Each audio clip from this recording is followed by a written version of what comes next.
जय हिंद दोस्तों। Welcome to AP academy. आज हम लोग चैप्टर नंबर 14 पढ़ने वाले हैं, that is electric current and its effects. इस चैप्टर में हम पढ़ेंगे कि जब भी कभी एक इलेक्ट्रिक सर्किट जो होता है उससे जब भी कभी करंट फ्लो करता है तो उसका क्या इफेक्ट होता है। इस चैप्टर में हम पढ़ेंगे कि what is the effects which and when an electric current is passing through the circuit, तो उसका इफेक्ट क्या होता है। इसके अलावा हम इस चैप्टर में ये भी पढ़ेंगे कि what are the symbols which are using for an electrical components in any circuit diagram. देखिए, जब भी कभी आप आगे फर्दर स्टडीज में जब आप इलेक्ट्रिकल सर्किट्स के बारे में पढ़ेंगे तो वहां पर आपको कई बार सर्किट्स डायग्राम्स देखने को मिलेंगे, जिसमें तो उसको सर्किट डायग्राम जो बनाया जाता है उसके लिए अलग अलग सिंबल्स दिए गए हैं कंपोनेंट्स को।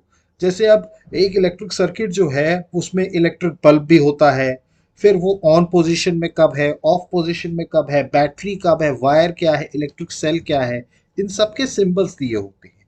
तो वो क्या होता है, जैसे आप एक कंबाइंड सर्किट बनाते हैं तो उसमें वो सिंबल्स के थ्रू ही बनाया जाता है। तो वहां से आइडेंटिफाई करना पड़ता है कि that circuit is in the on position और इन द ऑफ पोजीशन। तो यहाँ पर हम सबसे पहले बात करेंगे सर्किट्स के बारे में, और उसके बाद फिर हम ये देखेंगे कि ये जो करंट फ्लो करता है वायर के अंदर से, तो उसका क्या इफेक्ट होता है। तो सबसे पहले हम बात करते हैं सिंबल ऑफ इलेक्ट्रिकल कंपोनेंट्स। अगर हम इनकी बात करें तो यहाँ पर आप देख रहे हैं कुछ सिंबल्स बने हुए हैं। ये सिंबल्स आपको आइडेंटिफाई रखने हैं क्योंकि ये स्टैंडर्ड सिंबल्स हैं जो हर बुक में यूज होते हैं। जैसे अगर हम इलेक्ट्रिक सेल की बात करें तो ये इलेक्ट्रिक सेल का सिंबल है। अब यहाँ पर आप देख रहे होंगे दो पैरेलल लाइंस है, एक थोड़ी पतली पैरेलल लाइन है और एक थोड़ी सी छोटी है लेकिन मोटी पैरेलल लाइन। दो पैरेलल लाइंस आपको नजर आ रही होंगी। अब आप जानते हैं, हम लोगों ने लास्ट क्लास में, आपको याद होगा, हम लोगों ने जब क्लास 6 में इलेक्ट्रिक सेल के बारे में पढ़ा था तो उसमें हमने देखा था कि एक इलेक्ट्रिक सेल में दो कंपोनेंट्स होते हैं, एक पॉजिटिव और एक नेगेटिव। दो टर्मिनल्स होते, पॉजिटिव टर्मिनल और नेगेटिव टर्मिनल। तो यहाँ पर ये जो लंबी लाइन है और जो पतली लाइन है ये पॉजिटिव टर्मिनल शो करती है और ये सेल का नेगेटिव टर्मिनल शो करती है। तो ये इलेक्ट्रिक सेल का होता है। इसके बाद ये जो बल्ब है, ठीक है, ये बल्ब का सिंबल है, जो बल्ब ग्लो करता है उसका सिंबल है।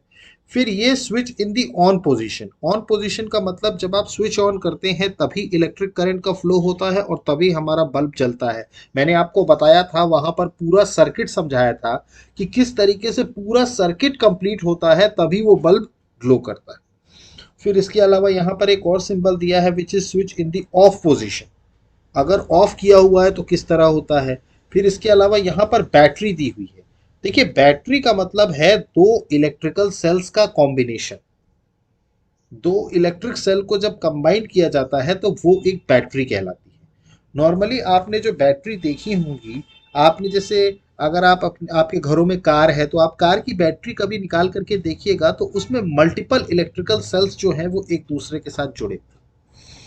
अब इसमें होता क्या है कि जो कॉम्बिनेशन होता है इलेक्ट्रिकल सेल्स का, जैसे आपको यहाँ नजर आ रहा है कि ये ऊपर एक बैटरी है जिसमें दो सेल्स हैं। देखिए, एक पॉजिटिव नेगेटिव, पॉजिटिव नेगेटिव।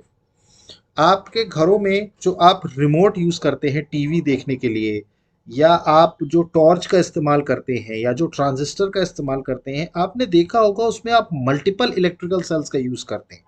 बहुत कम ऐसी चीजें होती हैं वॉल क्लॉक वगैरह जहां पर एक सिंगल सेल से काम हो जाता है। बाकी अगर आप रिमोट देखें तो रिमोट में भी minimum you need two cells. अब दोनों सेल्स को जब आप कंबाइन करते हैं तो वो क्या बनाती है, ये कॉम्बिनेशन क्या बनाता है, एक बैटरी बनाता है। ये कॉम्बिनेशन क्या बनाता है, एक बैटरी। और एक चीज याद रखिएगा, हमेशा जो इलेक्ट्रिकल सेल्स का नेगेटिव टर्मिनल होता है एक इलेक्ट्रिकल सेल का, हमेशा जो दूसरा टर्मिनल के पॉजिटिव सेल के साथ ही कनेक्ट किया जाता है। मतलब जो दूसरा इलेक्ट्रिकल सेल है उसका पॉजिटिव टर्मिनल और जो पहला इलेक्ट्रिक सेल के नेगेटिव टर्मिनल के बीच में कनेक्शन होता है। तो वो ये जो कॉम्बिनेशन होता है जिसमें एक सेल का पॉजिटिव टर्मिनल दूसरे सेल के नेगेटिव टर्मिनल के साथ कनेक्ट होता है, इसी कॉम्बिनेशन को बैटरी कहते हैं। इसी कॉम्बिनेशन को क्या बोला जाता है, बैटरी बोला जाता है। अब यहाँ पर जो अपने घरों में जो रिमोट होता है टीवी का, उसमें आप देखते होंगे टीवी का जो रिमोट होता है उसमें आपकी बैटरी का जो कनेक्शन रहता है वो ऐसा रहता है। आप एक सेल पहले डालते हैं, उसके बाद उसके पीछे दूसरी सेल डालते हैं और ऐसी पोजीशन में डालते हैं। वही अगर आप कार की या उनकी बात करें जो बड़ी बैटरीज होती हैं, उनमें इस तरीके से सेल कनेक्ट होती है। मतलब देखिए ये एक कॉम्बिनेशन है, ऐसे भी आप सेल्स को कनेक्ट करके बैटरी बना सकते हैं और ऐसे भी सेल्स को कनेक्ट करके बैटरी बनाया जाता है। इसमें और इसमें फर्क क्या है कि इसमें वायर का इस्तेमाल किया जाता है। इसमें देखिए ये जो इलेक्ट्रिकल वायर है, इसने क्या किया है, इस वाले सेल के पॉजिटिव टर्मिनल को इस वाले सेल के नेगेटिव टर्मिनल से जोड़ा है।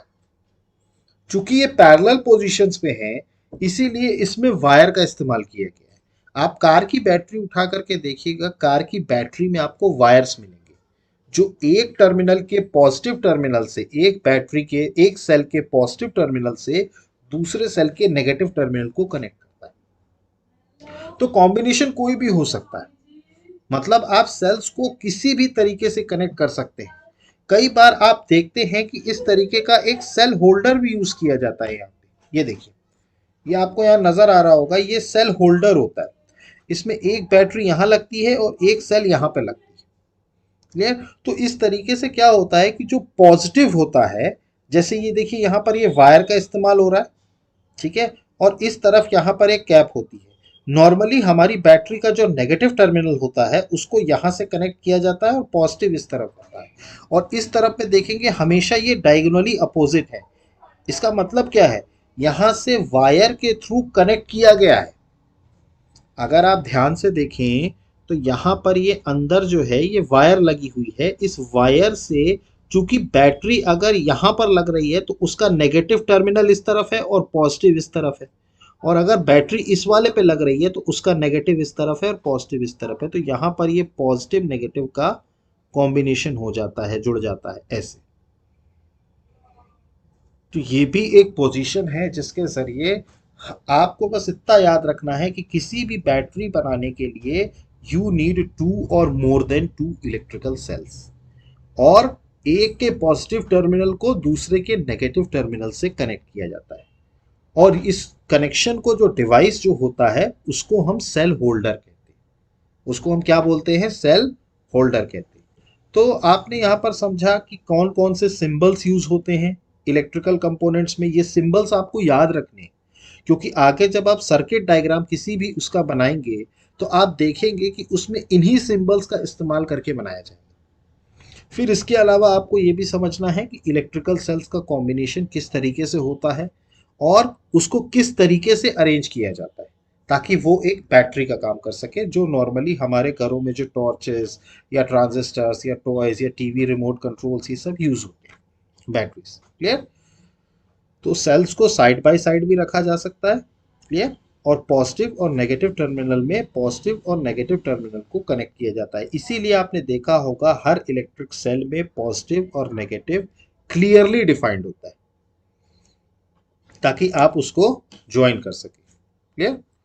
और आपको सेल होल्डर के बारे में भी समझ में आ गया। ये सारी चीज़ें वही लिखी हैं, आप एक बार इसको पढ़ लीजिएगा, जो मैंने अभी आपको समझाया है ये वही चीज़ें लिखी हुई। अब यहाँ पर आपके सामने एक सर्किट डायग्राम है एक इलेक्ट्रिक सर्किट का। इसमें क्या किया गया है, आपको याद होगा हम लोगों ने एक कॉम्बिनेशन बनाया था। ऐसा सर्किट डायग्राम हमने क्लास 6 में भी पढ़ा था। इसमें हमने क्या देखा था कि एक बैटरी का पॉजिटिव टर्मिनल के साथ यहाँ सेल के नेगेटिव को कनेक्ट किया गया, और सेल का जो पॉजिटिव है उसको यहाँ पर नेगेटिव के साथ कनेक्ट किया गया, और इन दोनों को कनेक्शन जोड़ने के लिए ऑन और ऑफ पोजीशन बनाने के लिए यहाँ पर एक सेफ्टी पिन का इस्तेमाल किया गया। इसके दोनों एंड्स पर एक एंड पे क्या किया गया, एक एंड को फ्लेक्सिबल रखा गया और एक एंड को रिजिड कर दिया गया। जब भी कभी ऑन पोजीशन होती है तो ये दोनों जुड़ जाते हैं, ये यहाँ आ जाता है, शिफ्ट हो जाता है, और ये पूरा सर्किट कंप्लीट हो जाता है। और सर्किट जब भी कंप्लीट होता है तो करंट फ्लो करता है जिसके कारण बल्ब ग्लो करता है। यहाँ पर ये देखेंगे एक क्लोज सर्किट बना हुआ है। तो इसीलिए किसी भी इलेक्ट्रिक सर्किट को अगर बल्ब को जलना है तो उस सर्किट को क्लोज होना पड़ेगा। बिना क्लोज हुए, ये देखिए ये आप सिंबल देख रहे हैं, ये ऑन पोजीशन, ये कौन सी पोजीशन है, ऑन पोजीशन है, और ये कौन सा है, ये आप जानते हैं, ये क्या है, अपना इलेक्ट्रिक सेल, या हम इसे बैटरी भी कहते हैं, इलेक्ट्रिक सेल। और ये हमारा क्या है, बल्ब। क्लियर। अब यहां पर देखिए ये सर्किट जो हो गया वो बदल गया, ये ओपन सर्किट हो गया। ओपन सर्किट का मतलब यहां पर आप फर्क देख रहे हैं, ये कौन सी पोजीशन है, ये ऑफ पोजीशन। मतलब जब आपने स्विच को ऑन किया तो ये जो था डंडी वो उठ करके यहाँ आ गई, जिससे ये पूरा सर्किट कंप्लीट हो गया और बल्ब जल जाता है, क्योंकि उसके अंदर क्या फ्लो करता है, करंट फ्लो करता है। अब अगर यहाँ पर आप ऑफ कर देंगे स्विच को, तो जाहिर सी बात है ऑफ करने का मतलब ही होता है सर्किट को ब्रेक करना, क्योंकि जब तक आप सर्किट ब्रेक नहीं करेंगे तब तक करंट फ्लो होता रहेगा। जैसे ही आपने सर्किट को ब्रेक कर दिया, मतलब आपने जब स्विच बंद कर दिया, तो इसका मतलब क्या हुआ, सर्किट ब्रेक हो गया, इलेक्ट्रिक करंट की सप्लाई बंद हो गई और बल्ब जलना बंद हो गया। तो ये सिंपल इलेक्ट्रिकल सर्किट डायग्राम था। क्लियर। इस सर्किट डायग्राम में आपको ये समझना है कि अगर सर्किट क्लोज है, अगर सर्किट क्लोज है मतलब कि उसका जो बल्ब है वो जलेगा, क्योंकि वो सर्किट कंप्लीट कर रहा है। और अगर सर्किट ओपन है तो मतलब कि वो क्या है, इन दी ऑफ पोजीशन, मतलब उस टाइम पर सर्किट कंप्लीट नहीं होगा, उसी कारण से इलेक्ट्रिक करंट जो है वो फ्लो नहीं करेगा। अब बल्ब के अंदर आपने कभी नोटिस किया हो, एक आप इलेक्ट्रिकल बल्ब लीजिएगा, उसके अंदर आप नोटिस करेंगे एक थिन वायर होता है, अंदर आप देखते हैं उसमें एक वायर होता है, ठीक है। उस वायर को बोला जाता है फिलामेंट। क्या बोला जाता है, फिलामेंट।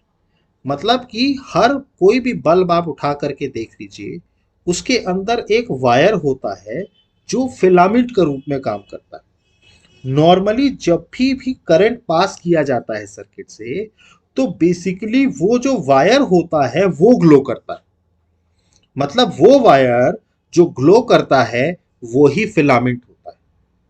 और नॉर्मली आपका बल्ब जब भी फ्यूज होता है तो क्यों होता है, क्योंकि वो जो वायर होता है वो ब्रेक हो जाता है। कई बार क्या होता है, जरूरत से ज्यादा करंट पास होने पर वो वायर क्या होता है, जो ग्लो कर रहा है, जो फिलामेंट के रूप में काम कर रहा है, वो क्या होता है, ब्रेक हो जाता है। क्लियर। तो जब भी कभी बल्ब का फिलामेंट ब्रेक होता है तो सर्किट जो होता है वो हमारा इनकम्प्लीट हो जाता है। क्लियर।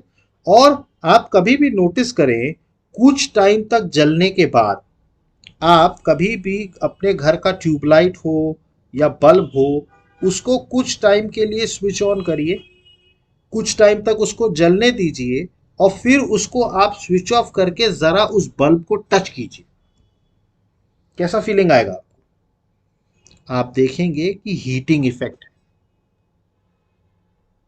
आप देखेंगे कि वो बल्ब क्या होता है, आप फील करेंगे कि वो बल्ब गर्म हो गया।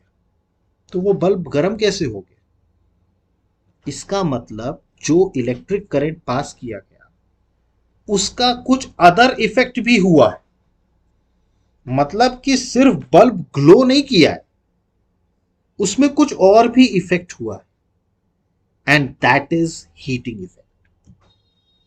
आप कभी भी आप देखिए, कभी भी आपने कोई भी इलेक्ट्रिकल बल्ब लीजिए आप, या ट्यूबलाइट लीजिए, आप जब उसको बंद करने के बाद जब टच करते हैं तो आपको फील होता है कि यार गर्म है। इसीलिए कई बार आप देखें कि बल्ब फ्यूज होता है तो लोग जब स्विच ऑफ करते हैं और बल्ब निकालते हैं तो एक कपड़े का इस्तेमाल करते हैं। क्यों करते हैं, क्योंकि बल्ब गर्म होता है।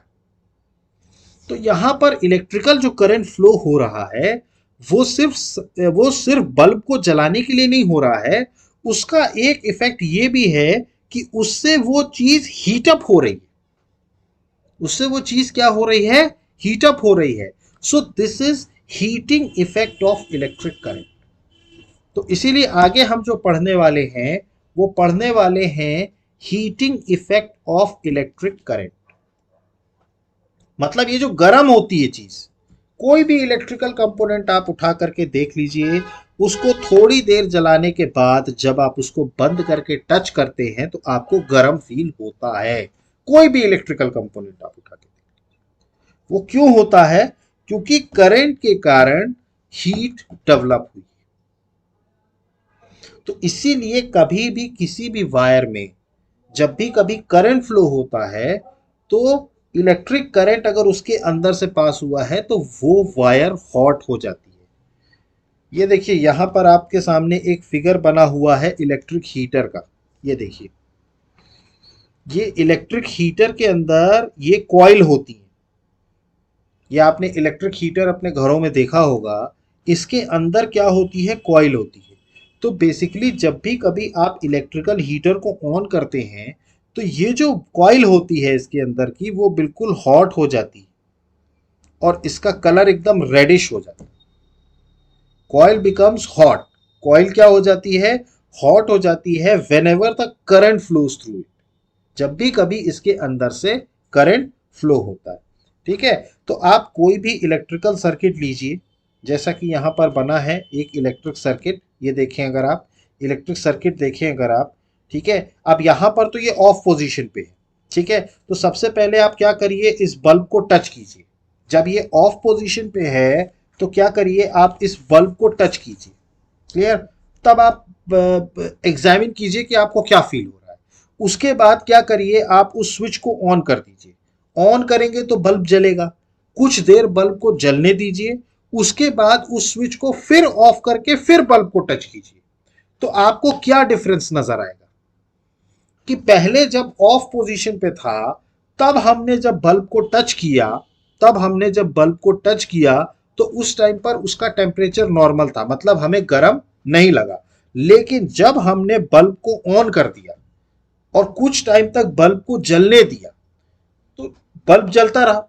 उसके बाद ऑफ करने के बाद फिर जब हमने उस बल्ब को हाथ लगाया तो देखा कि वी आर फीलिंग हॉट। तो ये क्यों हुआ? This is the only reason, क्योंकि इलेक्ट्रिक करंट के कारण उसके अंदर हीट डेवलप। वो जो वायर है, जो वायर यूज किया गया जिसके अंदर इलेक्ट्रिक करंट गया वो गर्म हुआ। तो यहां पर इलेक्ट्रिसिटी के साथ साथ हॉटनेस भी, हीटिंग इफेक्ट भी आया, इसीलिए वो बल्ब क्या हुआ? गर्म हुआ। अब इसको एक और एग्जाम्पल के रूप में यहां पर दिखाया गया है इस डायग्राम में।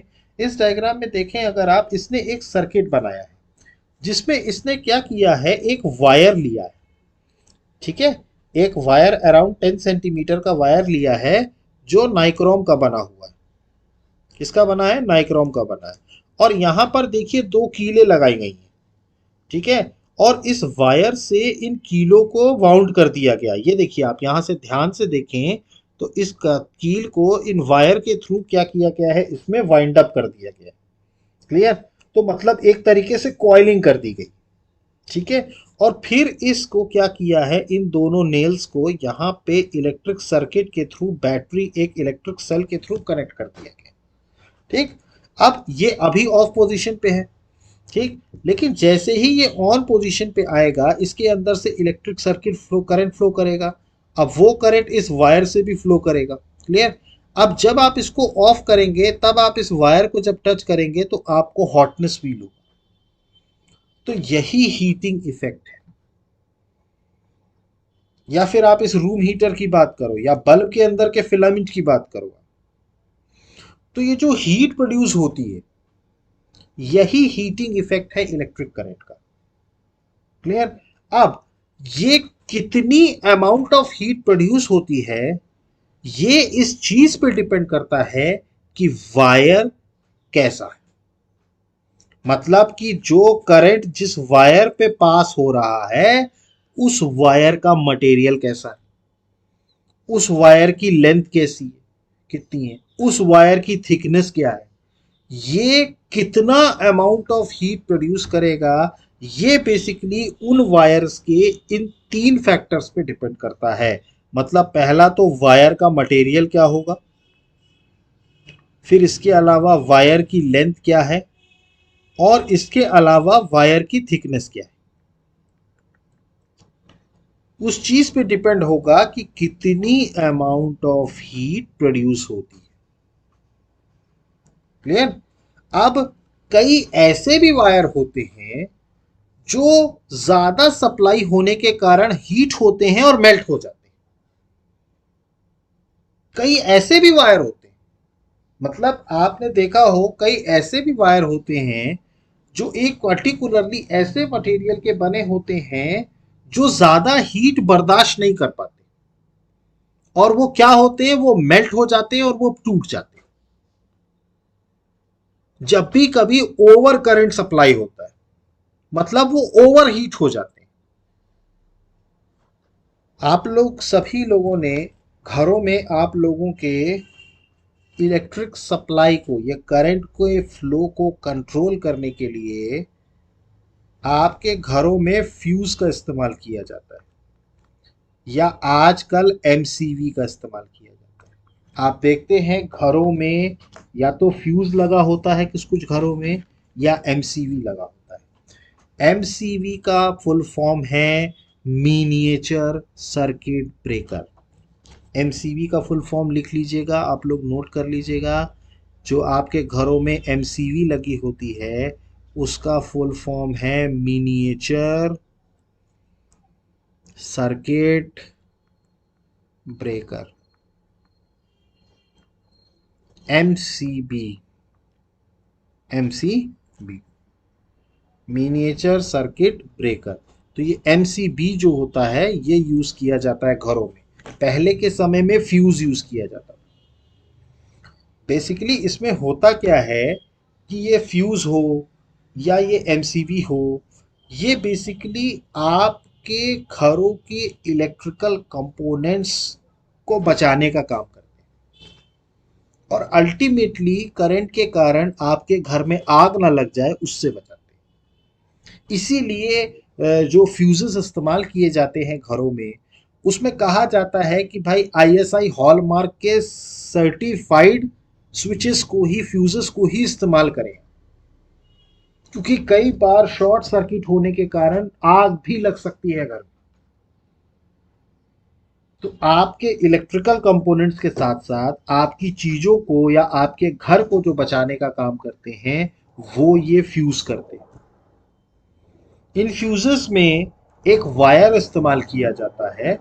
बेसिकली वो वायर होता क्या है कि वो एक ऐसे मटेरियल का बना होता है जो अगर ज्यादा करंट सप्लाई हो गया, अगर ज्यादा करंट सप्लाई हो गया तो इसका जो वायर होता है ये मेल्ट हो जाता है और ये टूट जाता है, जिसके कारण होता क्या है कि सर्किट जो होता है ना वो ब्रेक हो जाता है।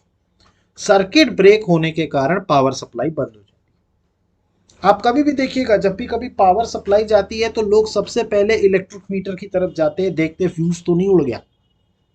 ये फ्यूज उड़ने का मतलब क्या है, वो सर्किट जो है वो ब्रेक कर दिया उसने, क्योंकि ओवर करंट सप्लाई हो गया। ताकि वो करंट ओवर सप्लाई अगर आपके इलेक्ट्रिकल कंपोनेंट्स में आ जाता तो हो सकता है कि वो कंपोनेंट्स को डैमेज कर सकता था। इसके अलावा शॉर्ट सर्किट होने के कारण आग भी लग सकती थी। तो फ्यूज क्या करता है, उस सर्किट को ब्रेक कर देता है, जिसके कारण करंट की जो सप्लाई होती है वो रुक जाती है। आप समझ रहे हैं? क्लियर? आजकल ये एमसीबी चलने लगा है, एमसीबी मिनिएचर सर्किट ब्रेकर। ये क्या करता है, इसका सिस्टम कुछ ऐसा बनाया गया है कि अगर कहीं पर भी ज्यादा इलेक्ट्रिक करंट सप्लाई हो गया तो ये ऑटोमेटिकली ट्रिगर डाउन हो जाता है और ये अपने आप इलेक्ट्रिकल सप्लाई बंद हो जाती है।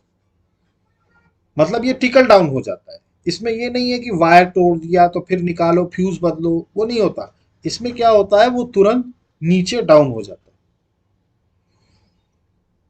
क्लियर हो रहा है आपको? ठीक। तो बेसिकली आजकल जो यूज होता है वो एमसीबी यूज होता है। आजकल वो फ्यूजेस यूज नहीं होते, ये तुरंत टर्न ऑफ टर्न ऑन हो जाता है। जबकि सर्किट जैसे ही कंप्लीट हुआ या सर्किट में जैसे ही ओवरफ्लो किया, ये क्या करेगा, ये तुरंत टर्न ऑफ हो जाएगा ऑटोमेटिकली, जब भी कभी सेफ लिमिट से ज्यादा करंट सप्लाई होता है। तो आजकल घरों में एमसीबी यूज होता है। पहले ये फ्यूजेस इस्तेमाल होते थे टिपिकल, और इसको फिर वायर को बदला जाता था और फिर इलेक्ट्रिसिटी चालू होती थी। तो ये था, ये हीटिंग इफेक्ट था इलेक्ट्रिक करंट का। तो कई सारे वायर्स होते हैं, ये उन मटेरियल्स के बने होते हैं जो कि गर्म होने पर या ओवर सप्लाई होने पर मेल्ट हो जाते हैं या ब्रेक हो जाते हैं। क्लियर? तो ये था हमारा हीटिंग इफेक्ट। अब हीटिंग इफेक्ट के अलावा भी हीटिंग इफेक्ट के अलावा भी एक और इफेक्ट भी होता है जो इलेक्ट्रिक करंट के पास करने से होता है, that is magnetic effect. That is magnetic effect. अब ये मैग्नेटिक इफेक्ट एक्चुअली होता कैसे? देखिए, नॉर्मली होता क्या है कि जो यहाँ पर इसको समझाने के लिए एक एग्जाम्पल लिया गया।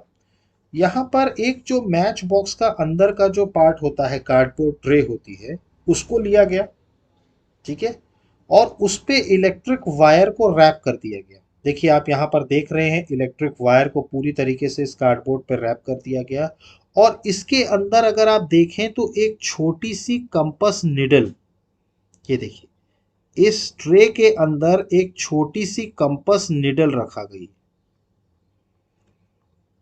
कंपस नीडल, ये छोटी सी कंपस निडल जो है वो इसके अंदर, इस ट्रे के अंदर रखाई गई है, ठीक है। अब इसके वायर्स को यहां पर इलेक्ट्रिक सेल के थ्रू कनेक्ट कर दिया गया है। यहां पर इलेक्ट्रिक सेल के थ्रू उसको क्या कर दिया गया है? कनेक्ट कर दिया गया है। अब यहां पर सबसे पहले नोट डाउन करिए कि किस डायरेक्शन में आपकी निडल शो कर रही है। कंपास क्या होता है बेसिकली हमारा, मैंने आपको कंपास के बारे में पढ़ाया था क्लास 6 में। उसमें मैंने आपको कंपास बताया था कि कंपास के अंदर एक निडल होती है। नॉर्मली वो नॉर्थ साउथ डायरेक्शन में शो करती है, नॉर्मल केसेस में वो नॉर्थ साउथ डायरेक्शन में शो करती है। लेकिन जब भी कभी कोई मैग्नेट उसके आसपास आप ले करके आइए तो उसका जो नीडल का डायरेक्शन होता है वो डिफ्लेक्ट हो जाता है। नीडल का जो डायरेक्शन होता है वो डिफ्लेक्ट होता है। क्लियर? तो यहां पर भी क्या किया गया, कंपास की जो नीडल है उसको पॉइंट आउट किया गया कि वो किस डायरेक्शन में है, ठीक। उसके बाद फिर इसके पास एक मैग्नेट लेके आया गया, मतलब इस निडल के पास क्या किया गया, एक मैग्नेट लेके आया गया, और देखा गया कि ये जो कंपास की निडल है ये डिफ्लेक्ट हो रही है कि नहीं हो रही है, ठीक है। तो ऑब्वियस सी बात है कि चूंकि मैग्नेटिक इफेक्ट है और कंपास की निडल में भी मैग्नेट होता है, तो जाहिर सी बात है ये डिफ्लेक्ट हो। अब वो कैसे होता है मैंने आपको क्लास 6 में बताया था। आप एक बार क्लास 6 का वो जो मैग्नेट वाला चैप्टर था उसको एक बार आप पढ़िएगा तो आपको समझ में आएगा। तो ये तो था कि मैग्नेट को एक लेकर के हम इसके पास आए तो निडल डिफ्लेक्ट हुई, बट उसके बाद ये एक्सपेरिमेंट किया गया कि इलेक्ट्रिक करंट को फ्लो कराया गया, मतलब इस सर्किट को ऑन किया गया जिससे इलेक्ट्रिक करंट फ्लो कर रहा है। उसके बाद कंपास की जो निडल है उसको वापस से ऑब्जर्व किया गया कि वो डिफ्लेक्ट हो रही है कि नहीं हो रही। तो एक साइंटिस्ट थे जिन्होंने इसके ऊपर एक्सपेरिमेंट किया था, जिनका नाम था हैंस क्रिश्चियन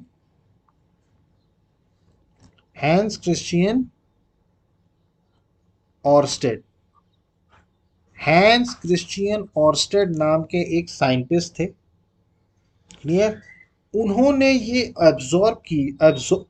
ऑब्जर्व किया उन्होंने कि इलेक्ट्रिक करंट के पास होने के बाद भी ये निडल डिफ्लेक्ट हुआ, मतलब कि जो निडल था वो क्या हो रहा है, डिफ्लेक्ट हो रहा है।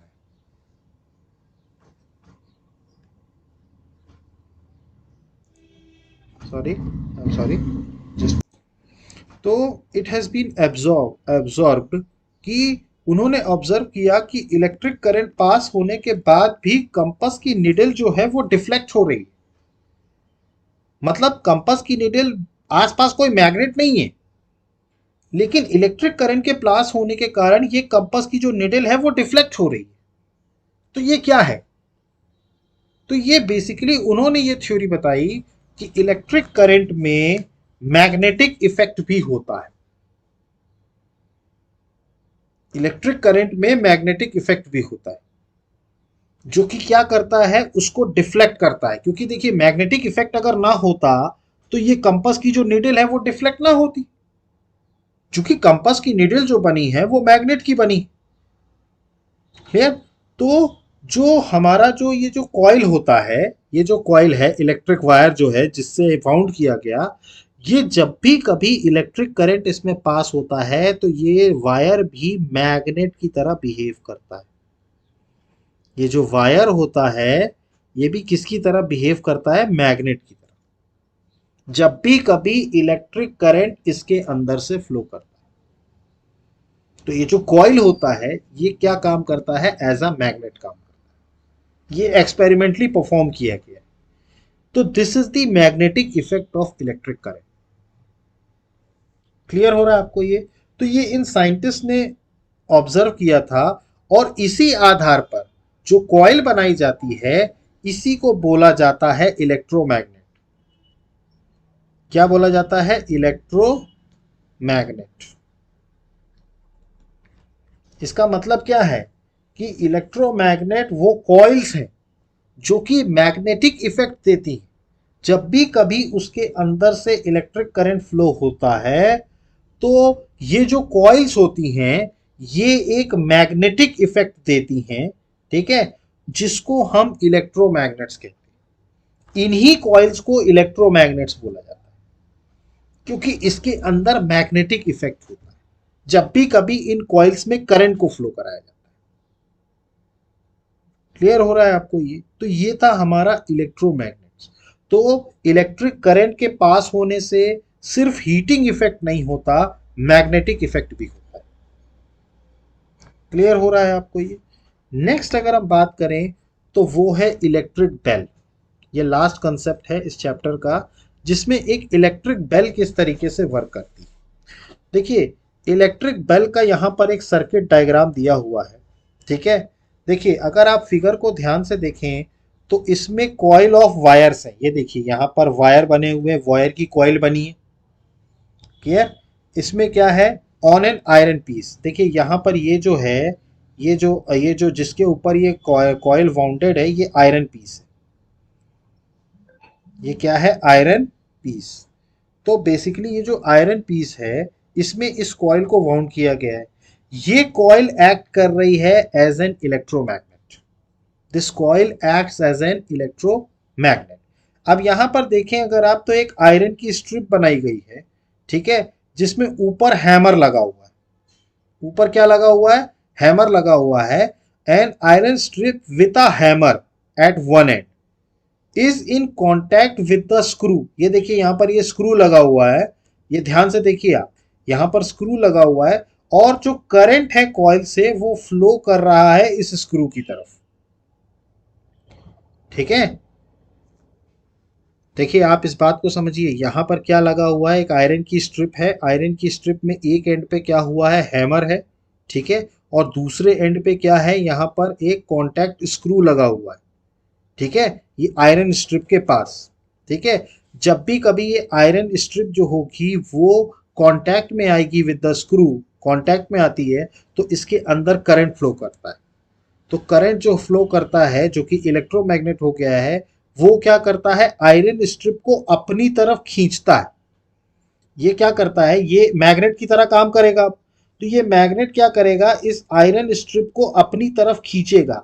तो जब इसको ये अपनी तरफ खींचेगा तो उसके साथ ये जो बेल है वो भी इस तरफ खिसकेगी, तो वो यहां पर इस गोंग पे जाके टकराएगी। ये गोंग है, ये क्या बना हुआ है? गोंग बना हुआ है। तो यहां पर क्या होगा कि ये जब भी करंट फ्लो हुआ तो इस सर्किट ये जो कॉइल है ये क्या बन गई? इलेक्ट्रोमैग्नेट बन गई। मतलब ये इसका मैग्नेटिक इफेक्ट आ गया। ये क्या करेगी? इस आयरन के पीस को खींचेगी और हैमर उसके साथ जाएगा और इस गोंग के जाके टकरा जाएगा, जिसके कारण क्या होता है? बेल बजती है, जिसके कारण बॉल होती है। ठीक। अब जैसे ही आपने करंट का सर्किट तोड़ा तो इसका कॉइल का मैग्नेटिज्म खत्म हो गया। मैग्नेटिज्म खत्म हो गया तो ये आयरन सर्किट वापस अपने आयरन स्ट्रिप वापस अपने उस पे आ जाएगा और ये क्या करेगा? सर्किट को ब्रेक कर देगा। सर्किट को ब्रेक कर देगा तो ये क्या होगा? हैमर वापस अपनी पोजीशन पर आ जाएगा। ऐसे ही जब करंट फ्लो कराएंगे तो उसमें इलेक्ट्रोमैग्नेटिक इफेक्ट आएगा जिसके कारण आयरन का ये जो बॉक्स स्क्रू है वो उसकी तरफ अट्रैक्ट होगा और फिर से हैमर बजेगा। तो ये था इलेक्ट्रिकल बेल। क्लियर? तो ये था सिंपल कंसेप्ट जो कि हमने इस चैप्टर में पढ़ा इलेक्ट्रिक करंट के बारे में और एक सर्किट में उसका इफेक्ट क्या होता है। नॉर्मली हमने हीटिंग इफेक्ट देखा और मैग्नेटिक इफेक्ट देखा। तो यहां पर आकर के हमारा चैप्टर नंबर 14 कंप्लीट होता है। इस चैप्टर को आप ध्यान से इस लेक्चर को सुनिएगा उसके बाद आप एक बार भी रीडिंग कर लेंगे अगर बुक से, तो आपको सारे कंसेप्ट बिल्कुल क्लियर हो जाएंगे। अब इसके अलावा भी आपको अगर कोई डाउट उठता है तो प्लीज़ कमेंट बॉक्स में मेंशन कीजिए। अदरवाइज हमारे चैनल को ज़्यादा से ज़्यादा लाइक कीजिए, सब्सक्राइब कीजिए और शेयर कीजिए, ताकि मैक्सिमम लोगों तक हमारा जो ये मुहिम है वो आगे बढ़ती है। So guys, thank you, have a good day, जय हिंद, नमस्कार।